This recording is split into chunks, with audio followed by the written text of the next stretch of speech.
আপনাদের দুটো গাছকে একসঙ্গে পরিচয় করি, দেখতে একই রকম দেখতে। এটা হচ্ছে মালভা, এর পাতাটা দেখুন একই রকম। আর এটা হচ্ছে হলিহক, এর পাতাটা একটু ছেঁড়া হয়।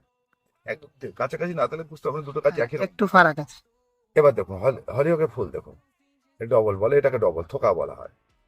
এই যে পাপড়ি, এটা দু রকম হয়, এটা থোকা হয় আর সিঙ্গেল ফুল হয়, প্রচুর ফুল হয়। আর এটা মালভা, আমি আগে পরিচয় করে দিয়েছি। এর ফুল দেখুন, দুটো গাছই শীতের ফুল, কিন্তু প্রচুর পরিমাণে ফুল দেয়। যারা বাগানে বা লনে করতে পারেন তারা সুন্দর রেজাল্ট দেবে। দেখুন এই ফুলটা ফুটলে কেমন লাগে দেখুন, এর গাঁটে গাঁটে ফুল, কিন্তু এই যত কুঁড়ি তত ফুল।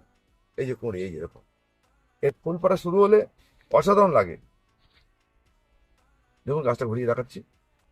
এবং ফুলের এর কালার কিন্তু একটা নয়, অনেক কালার হয়। এটা আমরা মিক্সিং বীজ আছে, সেই জন্য বুঝতে পারি না। বিভিন্ন কালারের হয়।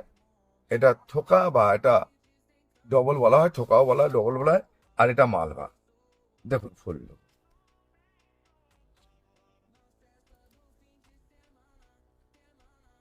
এই পাতাগুলো কেটে দিলে আরো ভালো হয়, কিন্তু আমি কাটবো না, কারণ গাছটা বিরুদ্ধ হচ্ছে, এটা আরো থোকা হোক।